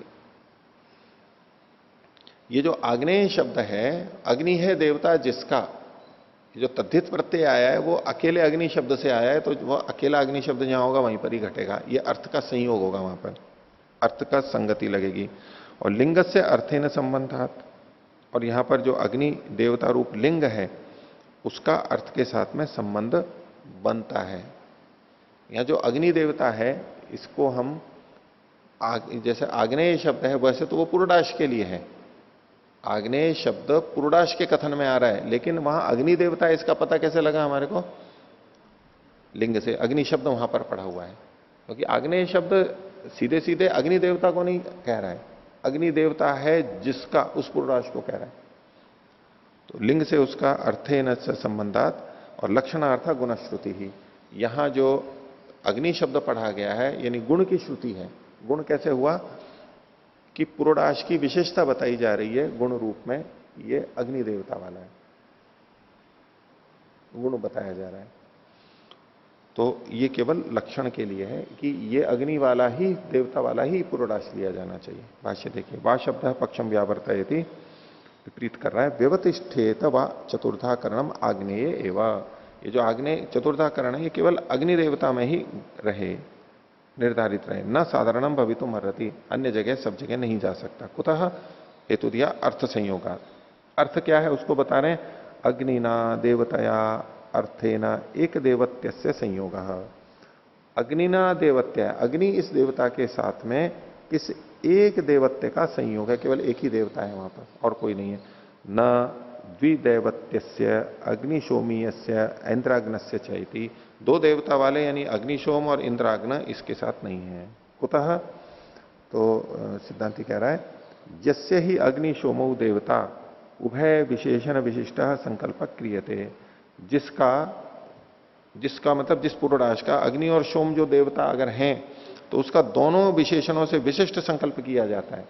वहां पर अग्नि सोमी ऐसा बोला जाएगा, आग्नेय ये केवल नहीं बोला जाएगा, दोनों विशेषणों से विशिष्ट तद्धित प्रत्यय। तद्धित प्रत्यय दोनों देवताओं से आएगा, उनमें दोनों देवताओं में पहले द्वंद्व समास हो जाएगा और फिर उससे तद्धित प्रत्यय उत्पन्न होगा। यहां तो अग्नि मात्र से हुआ है। तस्य अग्नि सोमम अपेक्षमाणो देवता न निरपेक्षा, तस्य मतलब उस पुरोडाश का अग्नि और सोम का परस्पर अपेक्षा करता हुआ देवता है, न निरपेक्ष। अलग अलग देवता निरपेक्ष नहीं है। अग्नि सोम जब बोलेंगे इकट्ठा समस्त, तो इकट्ठे सापेक्ष रूप से जब जब दोनों होंगे तभी वो पुरोडाश बने, उससे संबंधित होगा, यानी ये सापेक्ष होते हैं। यस्य च अग्नि सोमम अपेक्षमाणो देवता न तस्मात् तद्धिता उच्यते, और जिसका अग्नि और सोम की अपेक्षा करता हुआ देवता है, उस अकेले अग्नि शब्द से न तस्मात् तद्धिता उत्पद्यते, यानी उससे आग्नेय शब्द नहीं बन सकता है। समर्थानाम ही स उच्यते, ये जो समर्थ होते हैं उन्हीं से तद्धित प्रत्यय बोला जाता है। समर्थ है पद विधि, पदों की विधि समर्थों के साथ होती है, ये व्याकरण का नियम है। सापेक्षम च असमर्थम, और जो सापेक्ष होता है वो असमर्थ हो जाता है, तो और असमर्थ से तद्धित प्रत्यय नहीं आएगा। तस्मात् न तद्धितांतेन निरपेक्षाग्नि दैवत्येन द्विदैवत्य से अभिधानम, इसलिए जो तद्धितांत है, निरपेक्ष जो अग्नि देवता वाला है, उससे दो देवताओं वालों का कथन हो नहीं सकता है। अतो यत्र निरपेक्षो अग्निर्देवता तत्रैव चतुर्थाकरणमिति, जहां अकेला अग्नि देवता है वहीं पर चतुर्थाकरण होगा। देवता लिंग से ही सामर्थ्येन संयोगो भवति तद्धितार्थस्य न असति सामर्थ्ये। देवता लिंग से, देवता लिंग का मतलब है यहां पर देवता, ये जो मूल प्रकृति है, आग्नेय में जो अग्नि जो प्रकृति है वो प्रकृति लेना है यहां पर। देवता लिंग से ही सामर्थ्य न संगो भवती, सामर्थ्य के कारण से संयोग होता है, किससे? तद्धितार्थ से। तद्धितार्थ के साथ उसका संयोग तब होता है जब उसकी सामर्थ्य होती है। न असति सामर्थ्य, सामर्थ्य नहीं होगी तो नहीं होगा। इसमें जो नीचे लिखा हुआ है उसको देखिए, जो ये 705 पर व्याख्या का अंतिम वाक्य, नीचे से दूसरी पंक्ति से, देवता लिंग वाले तद्धितांत शब्द का, ये जो तद्धितांत शब्द का है इसको कोष्ठक में कर दीजिए, इसको हटा दीजिए, काट दीजिए। देवता लिंग वाले सामर्थ्य से ये लेना है। तद्धितार्थ के साथ संयोग होता है, सामर्थ्य न होने पर नहीं होता है। तद्धितांत शब्द यहां कहने की जरूरत नहीं है, यहां देवता लिंग मतलब यहां प्रकृति लेना चाहिए।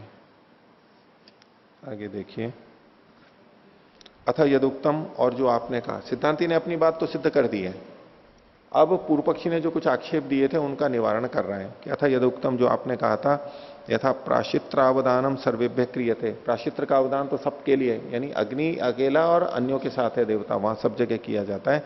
एवं चतुर्थाकरणम अपीति, चतुर्थाकरण भी वैसे ही होना चाहिए। तो बोले युक्तम प्राशित्रावदाने, प्राशित्र के अवदान में तो ये बात ठीक है, लेकिन यहां ठीक नहीं है। क्यों?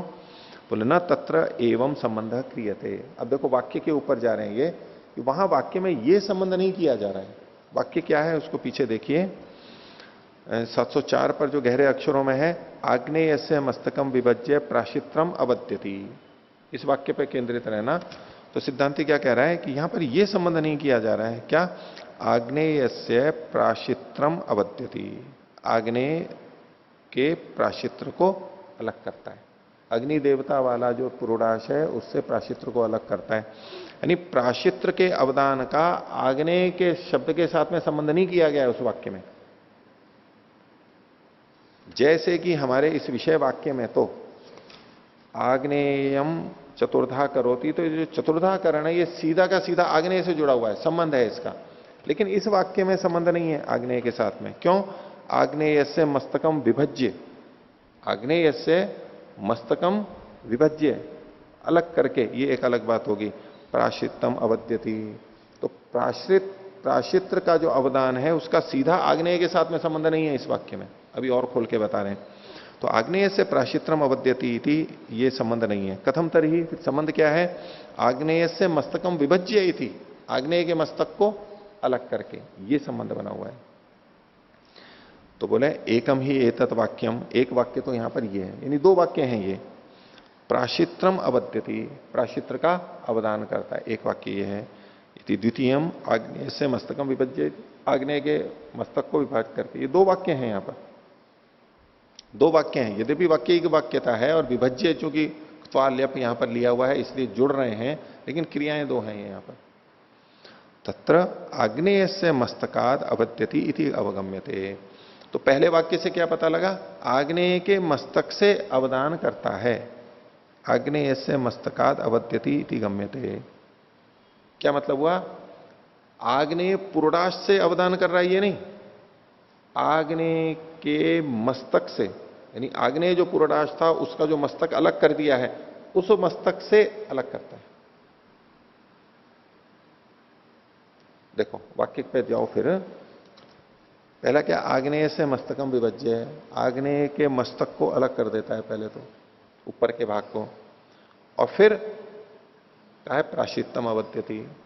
तो ये जो प्राशित्र का छोटा कण निकाला जा रहा है वो पूर्णाश से नहीं निकाला जा रहा है, पूर्णाश से निकले हुए मस्तिष्क भाग से, ऊपर के टुकड़े से निकाला जा रहा है।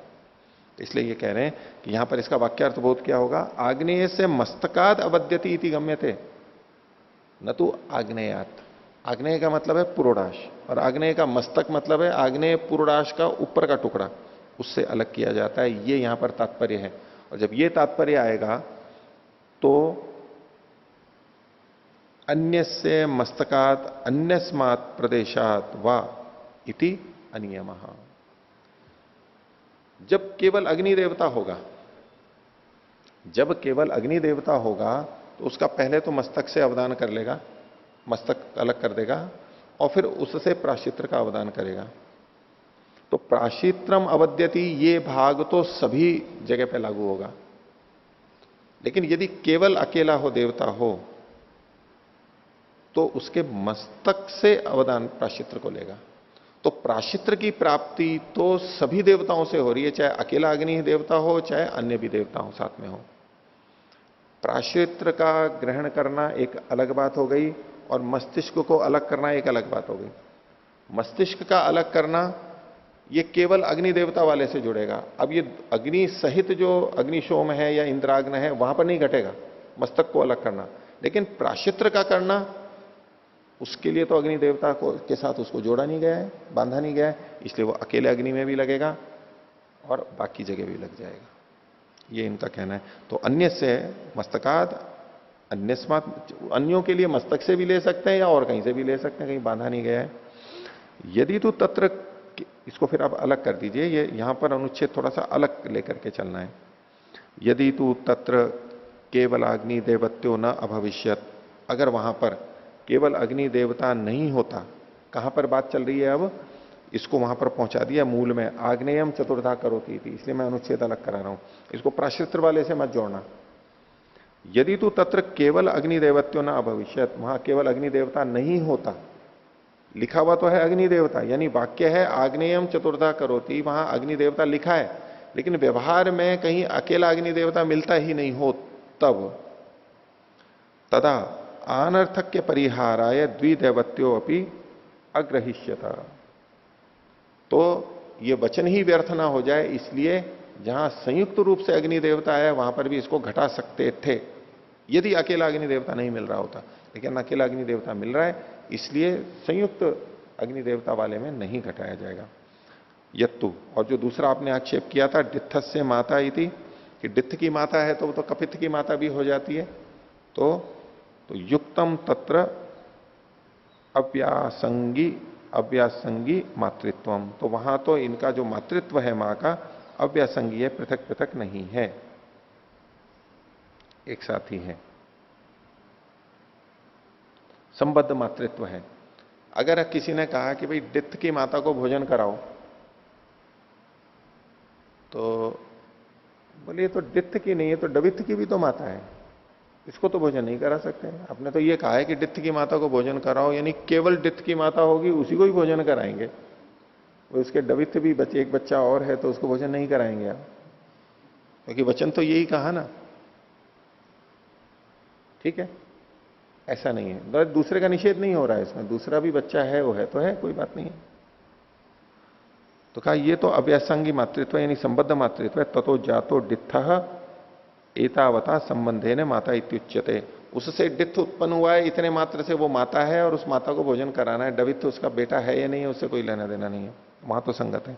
नात्र किंचित अपेक्षते, यहां उस मां को मां कहने में और किसी की अपेक्षा नहीं है कि ये डित्थ की मां है तो उसका मातृत्व डित्थ के उत्पन्न करने मात्र से भी उत्पन्न हो जाता है, उसके लिए डवित्थ की अपेक्षा नहीं है। यानी डित्थ और डवित्थ ये दो परस्पर सापेक्ष नहीं है कि डवित्थ की भी जब वो मां होगी तब उसको कहेंगे कि ये डित्थ की भी मां है, ऐसा कोई मतलब नहीं है। स्वतंत्र रूप से एक बच्चे को पैदा किया है उसकी मां वो कहलाएगी। लेकिन यहां तो ऐसा नहीं है, यहां तो दो देवता इकट्ठे हैं, वो दो देवता इकट्ठे होंगे उनसे संबंधित पूर्वाभास है। अब ये एक देवता के लिए नहीं है, ये तो परस्पर सापेक्ष कथन है इसलिए डित्थ डवित्त तो निरपेक्ष रूप से मातृत्व को उत्पन्न करते हैं, यहां तो ये सापेक्ष है, इसलिए कि नहीं घटेगा उदाहरण। सच तावांस तत्र संबंधो अस्ति इति, वहां इतना ही इनके बीच में संबंध है। डित्थ से माता इति युक्तम वचनम, डित्थ की माता, ये कथन ठीक है। इति चतुर्धा करण से आग्नेय मात्रांगता अधिकरणम, ये जो चतुर्धा करण है वो आग्नेय मात्र यानी जहां केवल अग्नि देवता होगा वहीं पर ही घटेगा। ठीक है, तो ये जो इन्होंने वाक्य की विवेचना की है ना, आग्नेय से मस्तकम विभज्य प्राशित्रम अवद्यति, तो ये जो प्राशित्र का अवदान है ये आग्नेय से जुड़ा नहीं है इस वाक्य में, आग्नेय से सीधा नहीं जुड़ा है ये। प्राशित्र अवदान आग्नेय मतलब अग्नि देवता वाला जो पुरोडाश है उससे नहीं जुड़ा हुआ है, उसके मस्तिष्क से जुड़ा हुआ है, इसलिए यहां तो सब जगह घट जाएगा। ये वाक्य के अर्थ में देखो भेद हो गया। तो आज का पाठ इतना ही रखते हैं। प्रणव।